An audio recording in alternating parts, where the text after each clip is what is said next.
Hello again, and welcome back to part 2 of a conversation with Ian on Shadowlands Player Power with Preach. Thank you for putting up with the first one. I hope that you watched all hour and a half of it. If you enjoy the content, please gently click the like button. You don't have to hit it. You don't have to smash the hell out of it. I don't want you to hurt yourself. Just single left click on the like button. Maybe subscribe. Or come visit me on Twitch. This is where we do all this. I have a Twitch channel. But yeah, nothing serious, you know. I'm not legally obligated to say smash that like button or anything. Just one click will do it. Nice and easy. Nice and easy. Alright, let's get back to this. Die on here if this, if we do come out this way and the players across the board, not just the high end, start looking at things with a bit of green-eyed envy and say, well, everything's here to not even have this be a big deal, and enhance the RPG elements of the game, make them even more immersive, and really double down on the Covenant system. Can't be more immersive and be able to switch constantly at the same time. So I think, when we say RPG is definitely a bit of an overloaded term. There is the role-playing in the narrative fantasy sense, and then there's the crunchy or stat-driven role-playing where yes, the machine gun versus sniper rifle, or are you a stealth expert, or are you better at speech, or hand-to-hand combat, or whatever else. That also tends to lead towards that's differentiation, different toolkits that lead to you solving different problems differently. Yes, we have the ability to shape the narrative however we please. We could have told a totally different story where covenants work in a different way and anyone can soulbind with anyone. Yes, we consciously chose to focus on gameplay differentiation first and craft the narrative in support of that. And so part of it comes down to, and I know this is it risks getting a bit circular, but we are trying to get these systems, the details of these systems, out in front of players far earlier than something like Azerite, to allow us to better spot, iterate, refine, redesign pieces of it in order to avoid the problem where, yes, there's someone falls into a trap where all of their soul binds are subpar and they completely regret their choice. But at the end of the day, so getting back to the topic of choice from way earlier, my contention is that WoW has enough, probably more than enough, ways in which you can customize your loadout going into a particular encounter. If you're about to pull a boss, you are potentially changing your spec, going over all of your talent rows, making sure that your talent choices are what you want them to be. Excellent looking point. at what trinkets you have equipped or other particular gear choices within that, consumables within the Covenant system in Shadowlands, picking which soulbind you're going to use, which active branch of your soulbind you're going to have. You can be changing, a half dozen different buttons on your bar, the capabilities of your character in very meaningful ways from moment to moment, and adding an extra layer on top of that, that's not an area that needs further development, really. So we approached this system from the perspective of trying to shore up something that we feel has been lost over the course of the last few expansions, where there wasn't enough longer-term differentiation between people who were fire mages or people who were arms warriors, people who were holy priests, because they could change basically everything about themselves from moment to moment with no friction. Right. I'm just not sure that I understand the goal. I really do. I'm fully on board with the idea behind it. I don't think, from what we've seen and what we've tested, that's the mark we're getting even close to in a lot of cases. So if I think that the difference, if I look at something like a DK, and someone tries to make the case to me that Shackle the Unworthy, a single target arcane dot for my Death Knight, is an immersive choice, I have to completely disagree with them and say I don't see it. Maybe I'm wrong, but I don't see it. When we're talking about a lot of... That's interesting. what are the... I guess he's posing the question, what are the class-defining abilities? And what aren't the class-defining abilities within the DK, right? And that's definitely speculative. Like, I think a lot of people would probably have different answers. He's not saying that? Well, he's trying to... It sounds like he's trying to... And I could be wrong, of course. Oh,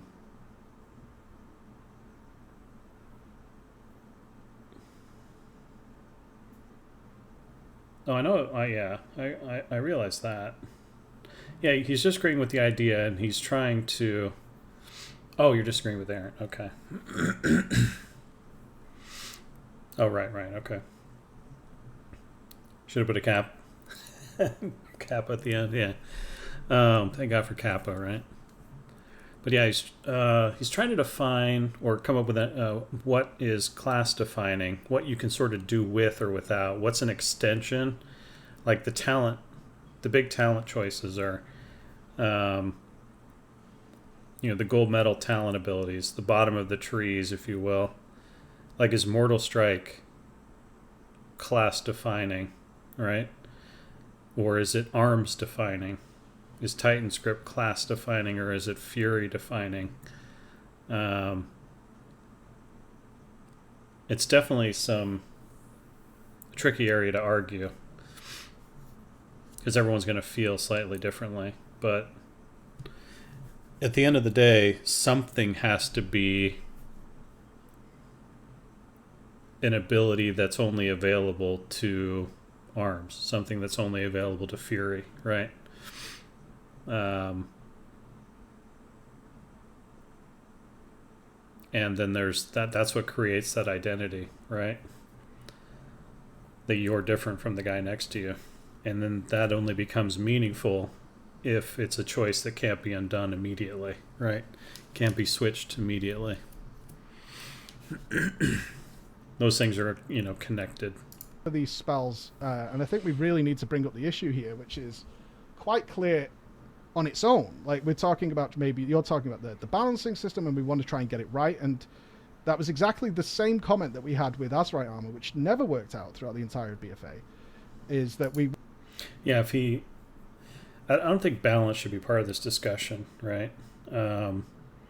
Because it's never going to be achieved to the satisfaction of players, one, nor should it be achieved. We talked about balance, and the illusion of balance and what it does to the actual game. Because, again, you can balance everything. Everyone has 3 hit points, and everything does 3 damage. They're perfectly balanced. Super boring, right? You don't... So, balance shouldn't be the consideration, or at least it shouldn't be the thing where everyone's okay. Like, it shouldn't be the winning argument. Don't worry, it's going to be perfectly balanced. Oh, okay. Well, then great. Like, that's not how we're going to convince people that it's the right thing to do. It's a good system to put in. And it's also, again, it works against what your goal is, which is to create an identity that's meaningful. And if everything is so perfectly balanced that you don't have to make a choice, really, or any choice is exactly the same when it comes to power level, then that's also not meaningful. Believe it or not, the people that care about balance the most, the achievers, also don't want things to be balanced, right? Because they want to have good choices and bad choices so that they can flex their computational might, right, at solving these problems, of solving these math problems that define the meta, right? They want there to be a winner that only they can discover, right? That they can pass down the chain to all the meta slaves and say, this is the best.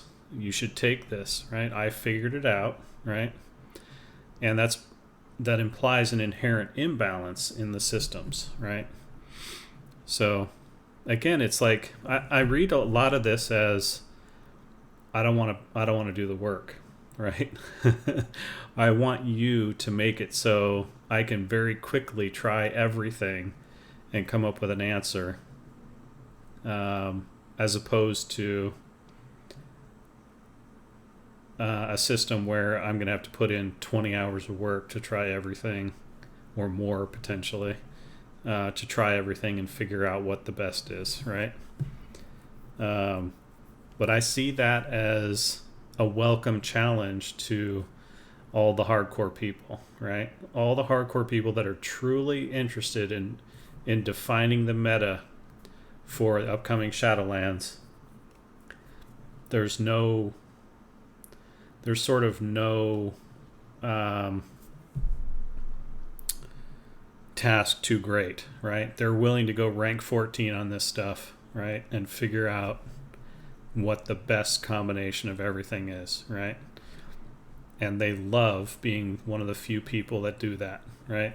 That's their game right there. And everyone else wants that to be easier, right? Everyone else wants to be in that pool essentially, but they don't get to be. They can only be in there if they're willing to rank 14 it, just like the guys who actually will do it. So no participation trophies. I want you to make sure you don't have a wrong choice. And we never got there. Like, at any point. We didn't get there. And that's fair. We kind of moved on from there and we moved past it. And this time around, we're now looking at things, certain spells that don't work even across the entire spec.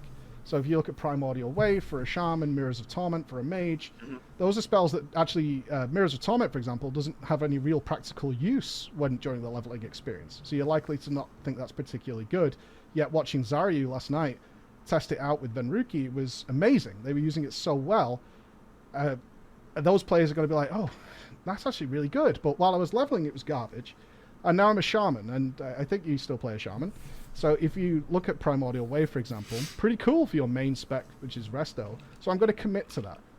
But quite literally almost a dead button if you were to go to Enhancement. Like, the way it works just doesn't pan out at all.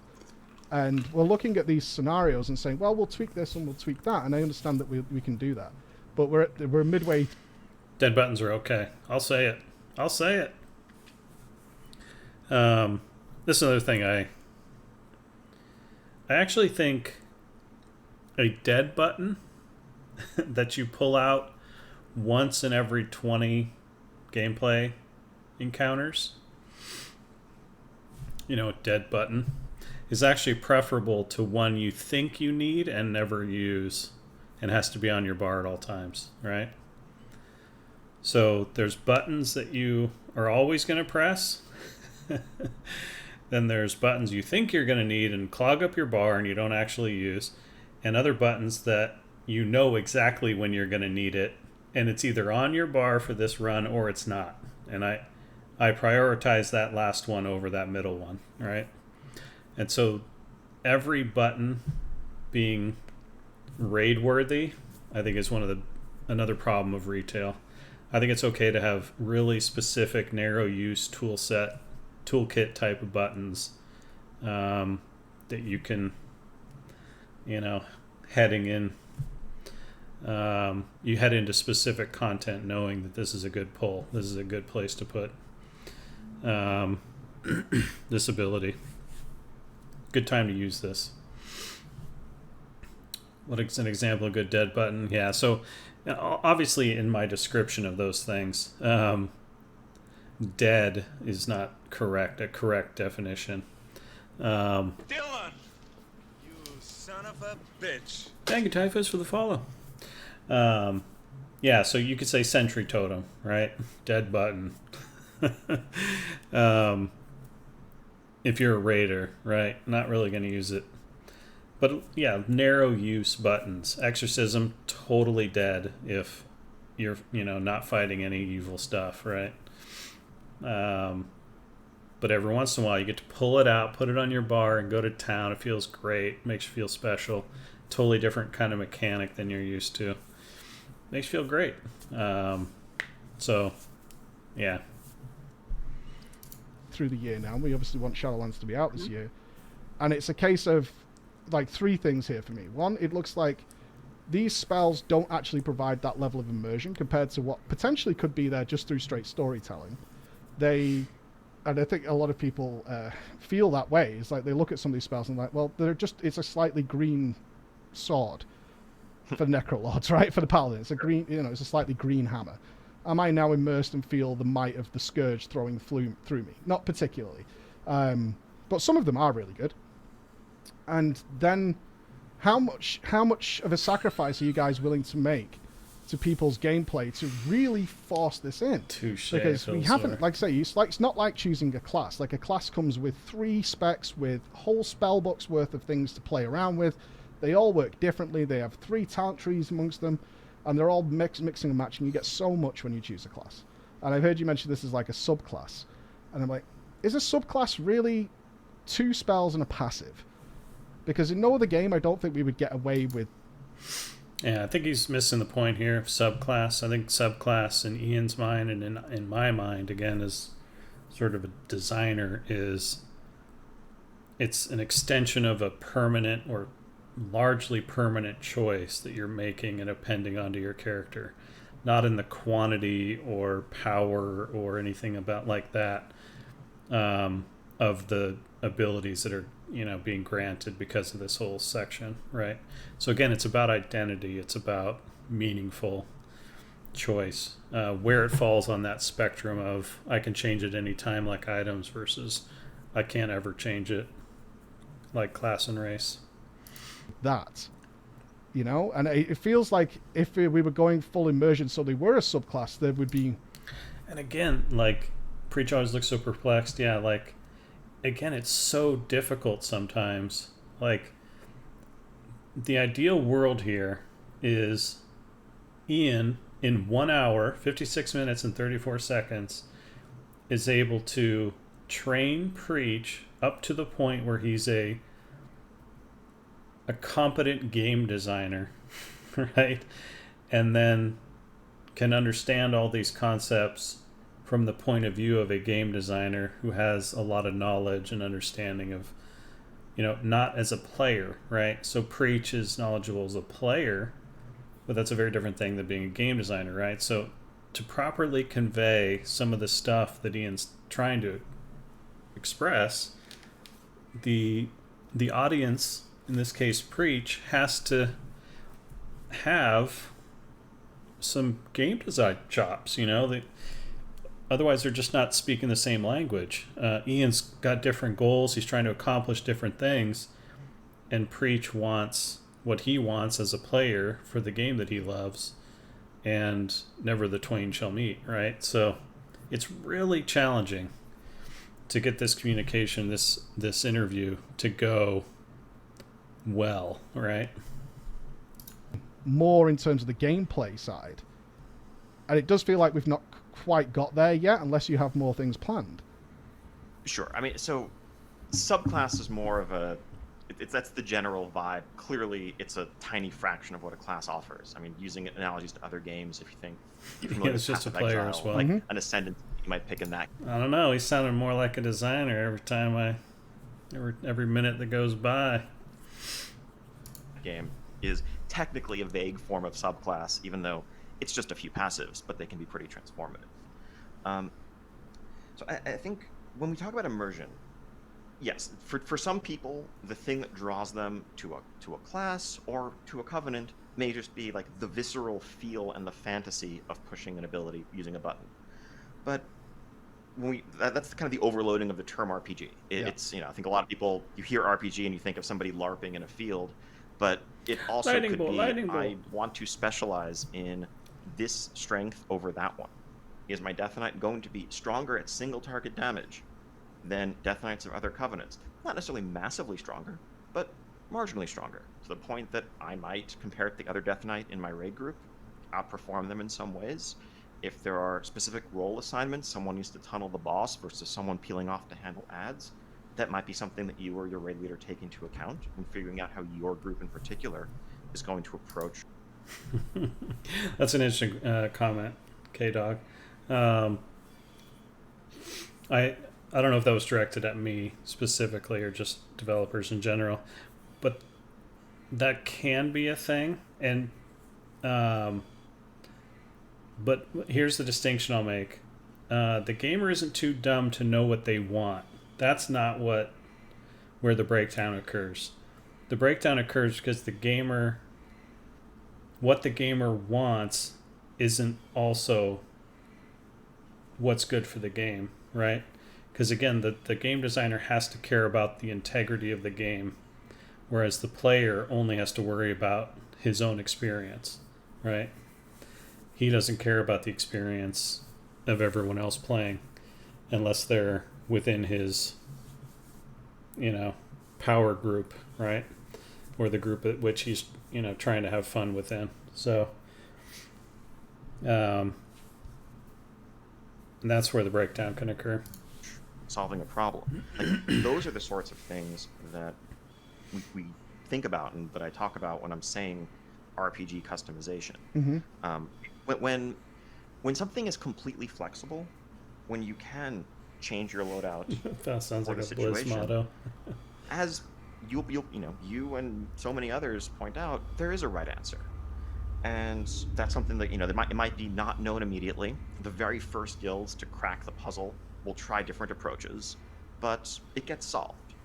And then what trickles down throughout the community, as we've seen over time, is, well, this is the right way to play. This is the spec you should be here for this type of content. These are the talents that you should have. And if you're not, that actually, like, I know a lot of the anxiety that players have outside of the, cutting edge, or the people who personally hate the idea of being, only 99% of optimal, of not getting the orange parse or, the gold parse.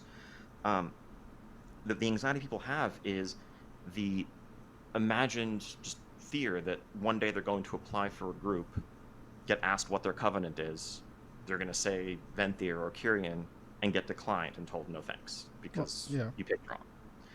And what I think the way that trickles down is when you have complete, this may be a little bit of, I don't know, irony, but having complete control over something can in a way remove your freedom. If you can pick your... Didn't we just talk about this? Yeah, we did.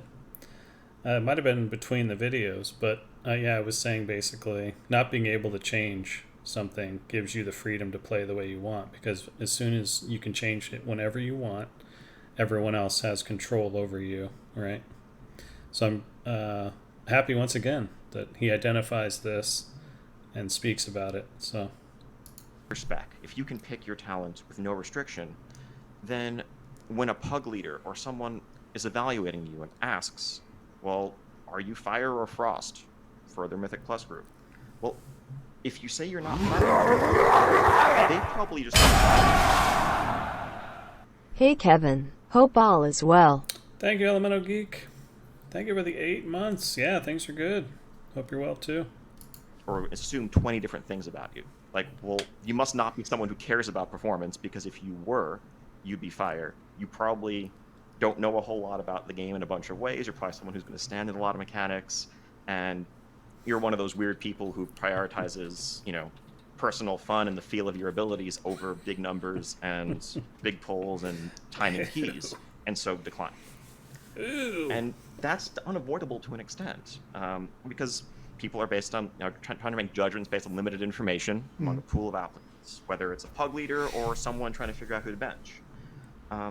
But when something isn't in time, when everyone knows that people had to make choices, and this is the legendary they crafted first, and they didn't craft this other one first, or this is what they got as a drop, or they didn't get this, or they chose this covenant and not that one, that doesn't necessarily imply all of those things about you, because you can't change it freely. I think people weren't in Legion, declining people for pugs, certainly early on, when people were much more limited in their selection of legendaries because they didn't have a specific legendary, because that wasn't a reasonable thing to ask of somebody or to assume, and you weren't reading. Yeah, this is the part where I don't envy Ian. He's trying to undo... Breach is internally screaming. Yeah, I can see the whole player base just like, why don't you understand this? So Ian has spent years creating this environment, and now he's trying to undo it with a system. He's trying to undo the philosophy with one system.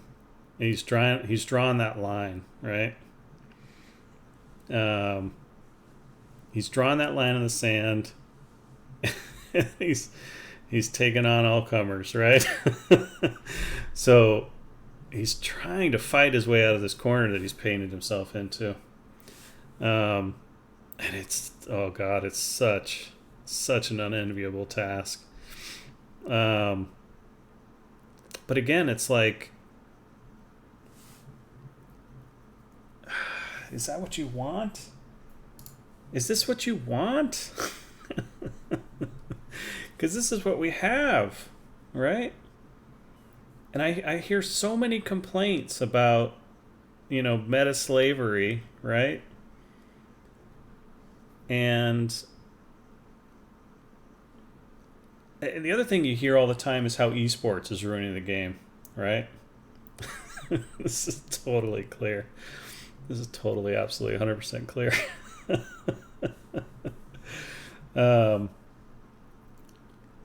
Esports is ruining the game. Meta slavery. The conditions are horrible, right?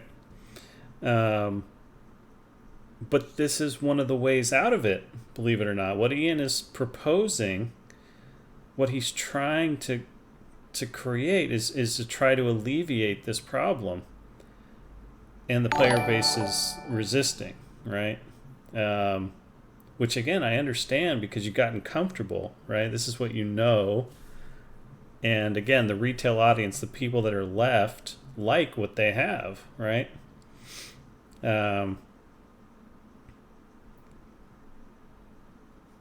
Esports aren't. No, I think esports has done a lot of damage to the game. I agree, right? I agree that meta slavery is kind of bad, right? Like, but the way out of it is going to be uncomfortable. So, and that's what Ian's trying to do, and it's as expected uncomfortable, right? So very unenviable, and it's gonna take a lot of vision. He's gonna have to know exactly what he wants from this system. He's gonna have to believe in it. He's gonna have to plan for the long term, how to get there step by step. It's tough. It's a tough job. Feeding in a bunch of things about their character or how they play the game. I'm really confused on this, actually. I'm not seeing how we've linked making players increasing exclusion possibilities, because there's more points of failure now, increases the ability of people pugging to not be judged. I'm very confused as to how we've got from A to B there. It's like if we watch the MDI and everyone plays Venthia, and certainly I'm dreading what might happen at the next World First race if we are watching Limit swapping on the last few bosses all around. That trickle down effect is ultimately inevitable. Like, all the information that people look for, like, we checked a lot of the resources that people check, from Icy Veins to Blood Mallet, etc., and they're getting millions of hits per month of people just checking what is best because they like it simple. They like it nice and simple. I just want to get what's best, and then I know what to aim for, I can target it, and I can go for it.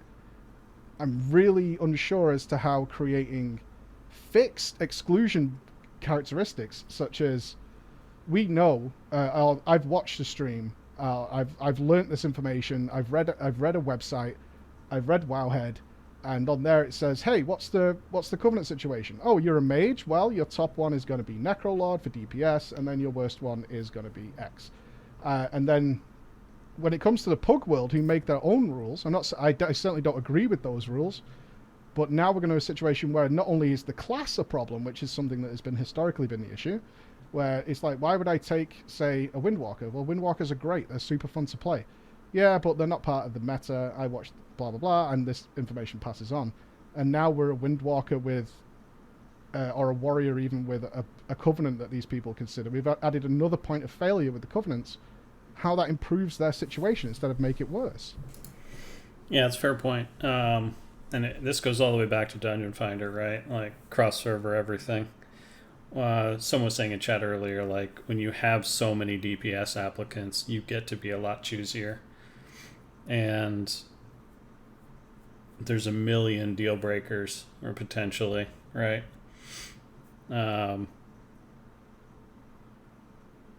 Whereas back in the day, it was just like the communities are small enough that you just kind of have to make do with what you have. It's a more natural experience. You also change your strategies based on what you have, which varies the game experience in a healthy way. There's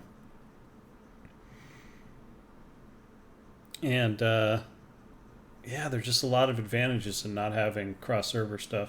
Obviously, we're in a world now of cross-server stuff, and we have to deal with the consequences of that.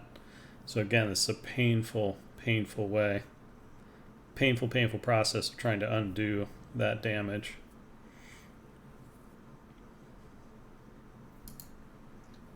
So, I mean, some of that obviously depends on, again, it's tunings and the vast extremes. If, as you said, there is a best covenant for mage, and it's just like that's just the good DPS covenant, and the others are the bad DPS covenant, then yes, you may see that gravitation over time.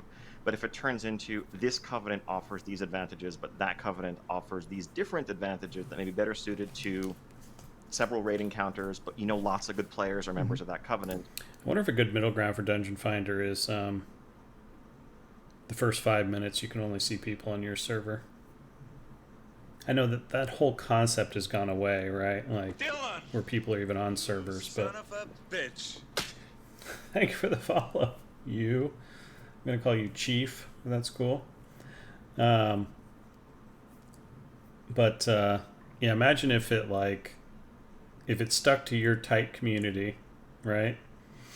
And then over time, it loosened the restrictions to include maybe your server group, a smaller, a still small but larger, sort of thing, and then eventually, so people that were trying to get things going quickly would make groups faster with whatever they could get. You're not using that as a filter in the same way anymore. MDI stuff, we've obviously just recently seen triple hunter comps and all night elf groups, and those filters are not applied to pugs. It's what spec you choose, something that you could change by pushing a button with no friction. If you're not choosing to change it in a way that makes you optimal, there must be a reason for that, is what I think the underlying mentality can often be. And that leads to people being more forced to make choices that don't necessarily align with their own personal playstyle preferences or what's fun for them because of perceived pug metas. Again, it's a nuanced aspect to it, but the contention is that a world where people have different strengths and weaknesses, and that's the key. There have to be situations where the choice you made pays off, where you feel like, okay, yes, I was a bit lower on the damage meters, but I didn't have quite as much utility on that encounter. But on this boss, I'm really glad I made this choice, and my buddy who made a different choice is a bit envious of me here. As long as there's that back and forth, and again, as long as it's not so swingy that you're getting benched or not, and again, at the limit end of the spectrum, of course, that's a whole different arena. But even... Notice he didn't mention method there. So another thing to consider, right? And I think this would be important for Preach. But a lot of you as well, is ask yourself honestly the question, is the pug meta, the fact that we engage in the pug meta, correct? Dylan, right? You son of a bitch. You son of a bitch. Thanks, LoJack, for the follow. Welcome. is that behavior on our parts right? Should we be doing that? Should we be judging people only on their Raider IO? Should we be judging people only on their item level, their gear score, right? And obviously, yeah, we can throw our hands up in the air and say, well, it's never going away. There's nothing we can do. But I feel like if we want to change the game in a good way, we have to acknowledge the things that, as game designers, this is what we have to do. You guys don't have to do anything, but as game designers, you have to say, well, the way people are behaving is incorrect. It's wrong, and they shouldn't be doing that, right? They should be judging people based on not whether you're fire or frost, but and kicking them out of the group before they're even in it, right? Because they chose frost. But man, this guy's really good with frost, right? It turns out he did way better with frost than that last guy who was fire, because there's so much more to a player's ability to hit those parses than whether or not he's fire or frost, right? Like, and so there's a better way of evaluating people, but we're not employing it, right? We're breaking it down to fire or frost, and that's it. And it's too simplistic. It's not fair. It's not good. And so the designers have to figure out a way to break that. They have to figure out a way to change that player behavior and the understanding of, through game mechanics and systems and UI and things like that, why people behave that way and how to get them to stop behaving that way.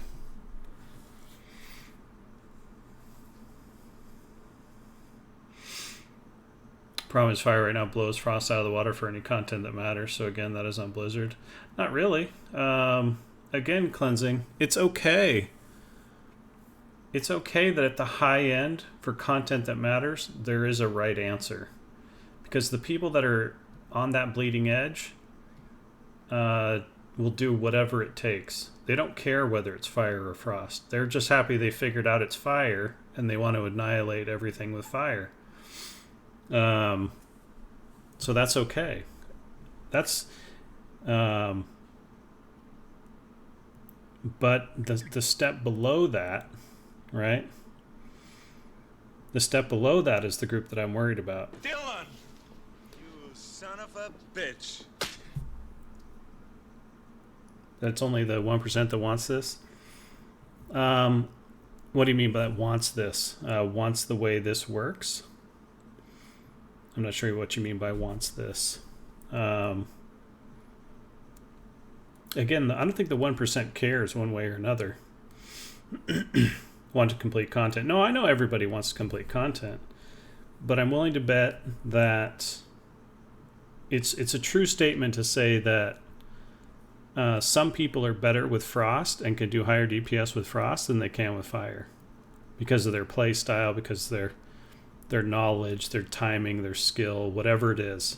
You know, there are people that will do better, not only on a personal level, but compared to other people that are using the meta spec, right? That both of those things are true. And so pushing, having the meta slavery thing trickle down from the 1% in order to complete content is incorrect. And people are missing out on opportunities to succeed by being enslaved by it, right?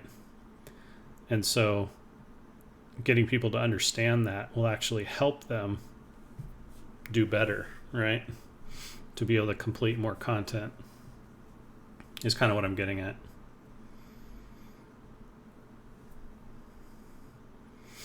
Always be a meta spec, true. Yeah, it's true. And that's a good thing. It's a good thing that there's an answer to these questions at the end of the day, because you don't want perfect balance.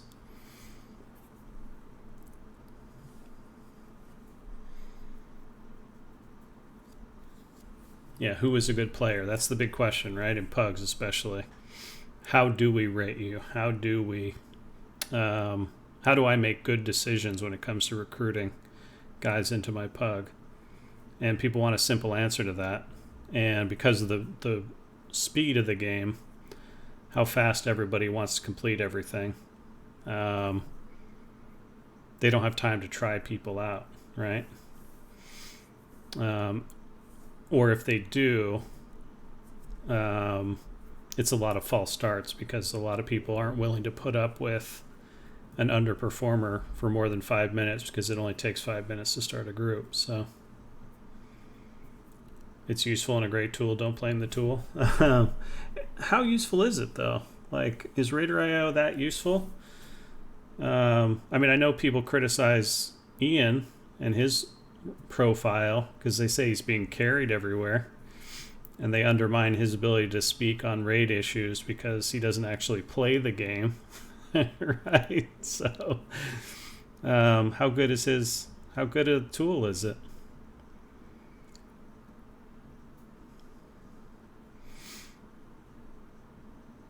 It's definitely a data point, but it's not the most important data point or the only data point.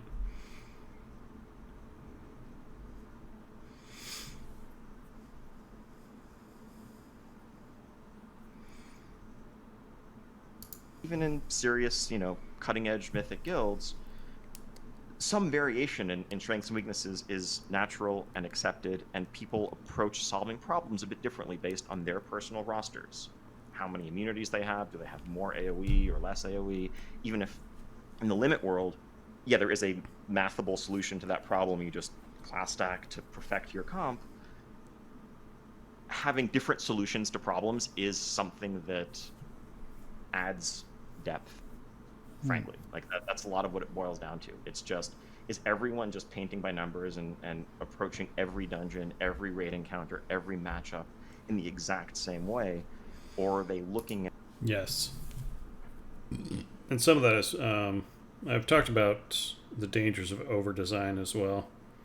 When you design rotations intentionally, that's what you're creating potentially, is that you're creating a series of, you're creating a rotation that you know is the best, and then it's just a matter of time before the player base syncs up with you and agrees, well, this is the right way to push these buttons in this order, so they do that. And then occasionally there's some really smart guy who figures out, oh, well, there's actually a better way, and he breaks the rotation and changes it up, right? But most of the time, when designed in the intent that it's trying to be designed, the rotation dictates the play pattern, rather than here's content with a bunch of challenges, You son of a bitch. and here's a bunch of tools to overcome challenges, not necessarily these challenges, but a wide variety of challenges. Now go do it. And then every rotation kind of works itself out based on the content you're attacking and the tool set you have, right? Thank you for the follow, Mavic. at the strengths and weaknesses they have based on everything from which legendary they crafted first, which by the way is, it's not RNG, but there's a choice there, right? Like, which spec are you making your first legendary for, your second legendary for? Which role are you focusing on? Single target? Are you focusing on AoE? Early on, those are things that are going to be differentiators, and you can't easily swap that. A month from now, you'll have all the legendaries that you want, or both of them, but when you're doing those first pulls on that first mythic boss, there's a choice to be made there. Okay. And it's that type of choice that we consider an interesting one. Well, I think it's a subjective thing. I know you have to leave in a second. I mean, for me, making those choices on an encounter basis is so meaningful and so interesting to me compared to what we're potentially doing in the Shadowlands. Like, I consider that Oh, that's right, Philzor. I was told if I brought big jugs to the stream, I would do better. So here they are. Behold. The most meaningful choice is to figure out my character and what I'm going into. Dylan! I have a couple of, I guess, Son of a parting bitch. questions on here. Sure. What is your confidence level on, given the past history, and like, have you changed anything? That we've seen individual systems come in and be completely skewed from a huge delta. Thank you for the between follow, Cleansing Totem. it's most effective to the least effective. And now you're adding several of them at once, which have the potential to compound on each other, even in small ways, each of them, which all add up to each other. How confident are you that we are going to be in a situation where it doesn't particularly matter and you're going to get that feeling that you didn't make a wrong choice, given what we've had in the past? I mean, there's no answer to this question that won't come back to bite me in various forms. I look forward to reading Ian Hazzikostas quotes on Twitter a few months from now. It's our goal. You know, are we going to get it perfect? No. Are we going to? The other question is, are you going to cave? Or the other way to say this is, are you going to cave on this? And Preach is like, please, please cave. Make it so we don't have to wait until after I'm done picking my covenant, locking it in. Have to make some changes? Yes. Are we going to be guided in those changes by trying to not like invert rankings? If something is massively OP in one situation, we're going to try to adjust it in a way that keeps it the best in that situation, but just not have such a large gap that it makes it seem like the only viable option. Are we going to get that wrong sometimes? Yes. Our goal right now is to get as much feedback as possible. There's a lot of, some of the abilities that you've mentioned in this chat are some of the ones that are on our radar, and there's a lot of good discussion about others. We know we need to make significant changes to a lot of these. There's 48 different abilities across the covenants. Some of them need to be redesigned. Some need substantial numbers tweaks. We know that, and we've left ourselves time to do that. Okay. So our goal is to do as much of that as possible during beta, and then make conservative changes once we're live.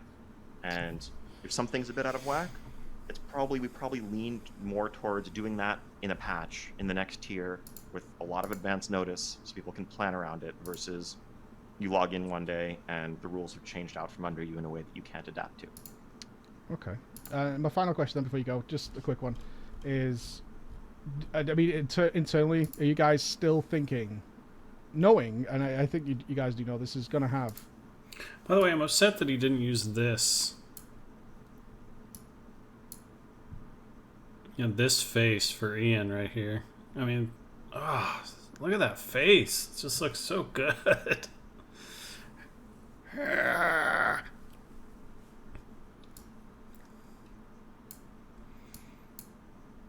well. A disruptive effect to a lot of people's gameplay. That you think the benefit of just the player power, not the no one wants to swap covenants, no one wants to do anything like that, but just the player power element is worth it for what you're trying to achieve here. We do continue to think that, yes. Okay. And I think our goal is, and the conversation I'd love to continue to have with the community in the next couple of months is, what are the biggest problems? What are the areas of greatest worry? What are the things that are going to make this fail? Let's try to target those. Let's try to shore those areas up. Is there the fallback option at the end of the day of removing all the restrictions and, okay, you can just mix and match and you can switch this stuff much more freely? If we need to pull that ripcord, it exists. But when are we doing that? That is seen as a last recourse. I know I'm running low on time. There's one thing I wanted to share or talk about a little bit. Please. That conduits. Everybody loves conduits, right? Okay. So destructibility. We agree that's a problem. It's something we've been talking a lot about. I think we're often hesitant to admit things that we know things aren't successful designs until we have an alternate proposal. But yeah, I think you've talked a lot about the so-called mythic tax. And I think the design of semi-permanence, but it can be overcome and made flexible by a lot of really annoying grinding and re-earning the same conduits over and over again. That is a recipe for frustration. Yep. And the goal here is... just like rep grinds, though, in rank 14 grinds, it's a way for a specific type of player to flex. Do we want to eliminate that kind of player from being successful? Because I feel like the answer is yes a lot of times.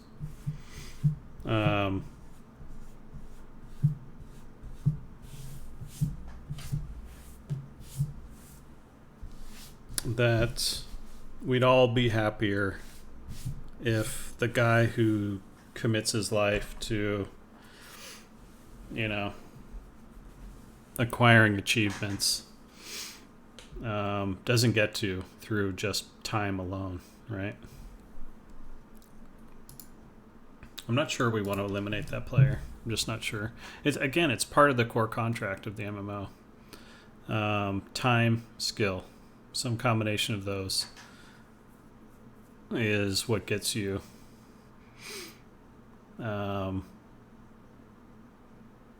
accomplish, allows you to accomplish things in this game. So those systems are done once, sure, not redone over and over, sure. But the question remains, like, and each system is a little bit different. Its demands are different. But just in general, do we want to eliminate this idea that sometimes you have to grind for things, right? That there's a player who can feel successful being not very skilled, but willing to put in a ton of time. Is that a player we want to marginalize? I'm not sure. My instinct is no. To encourage, again, meaningful choice where your character is stronger in some ways and weaker in others. And having that choice that's meaningful, except you can do this really annoying thing for a few hours every week and get the best of both worlds. We know where that's going to lead. We saw that with Azerite respecking, and fools that we were, in our minds, we're like, well, okay. We started off with the idea that Azerite armor was permanent. You lock in these traits, and it's like, and to some extent, arguably, that's more flexible than a regular piece of gear. Like, this item drops, and it's a healer trinket, or this item drops, and it's a tank trinket. The way Azerite worked was, well, do you want this to be this or that? Dial it in, lock it in. But then, of course, the immediate feedback that we got internally before anyone had seen this was, well, what if I make the wrong choice? What if I misclick? What if I've never even seen this trait before and I want to try it out? Well, that's terrible. Okay, let's let you change it. And then that led to the idea of, what if we have this exponentially increasing cost? That way, no one will just swap these back and forth repeatedly. Why do you guys not like that, Ian? I don't get why you guys have a problem with it. It's our choice, right? The fundamental disagreement right there. Why don't you guys allow us to change everything constantly? Right? Well, again, part of that is it gets back to what things should be customizable, encounter to encounter, situation to situation, and what things are static. And I guess our vision is a balance of the two, with the vast majority being customizable, right? And that's, again, you change your talent, you change your spec, you change all that stuff. Yeah, so fun. But yeah, so conduits, we recognize this is heading down that same path. Now, so is Preach really advocating that he be able to change his class anytime he wants to? He change his race whenever he wants to? It seems to be like the argument he's making. Why can't we change everything? He's not saying that? Okay, so if he's not saying that, then he's saying it's okay for some things to be static, right?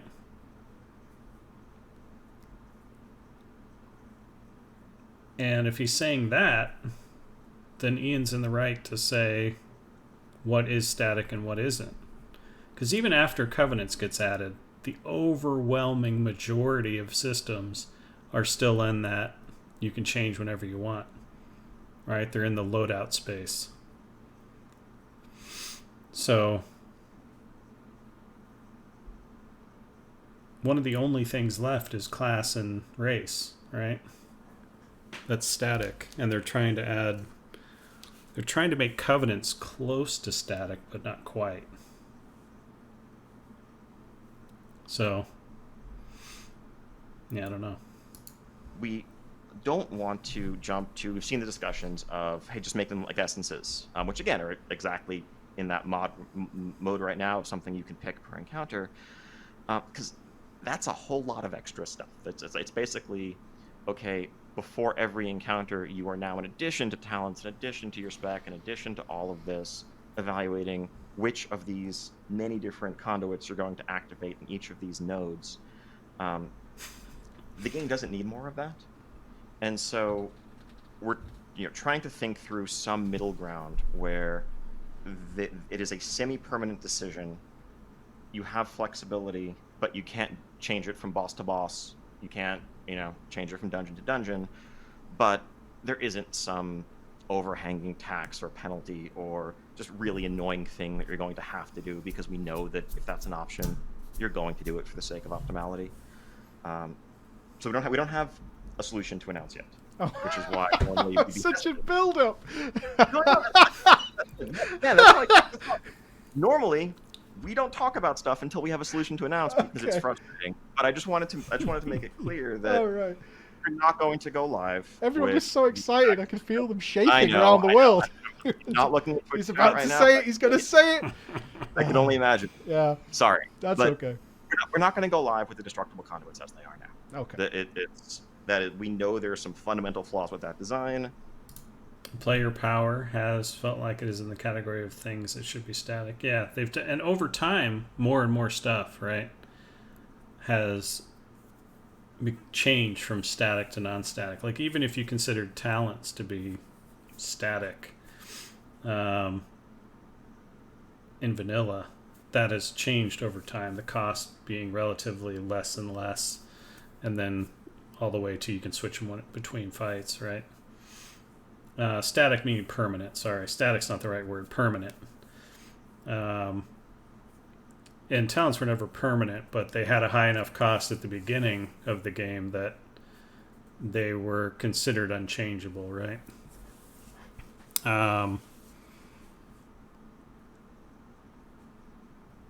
But yeah, it's like, but everything has player power, right? Like, classes have player power. Talents have player power. Race has player power. So,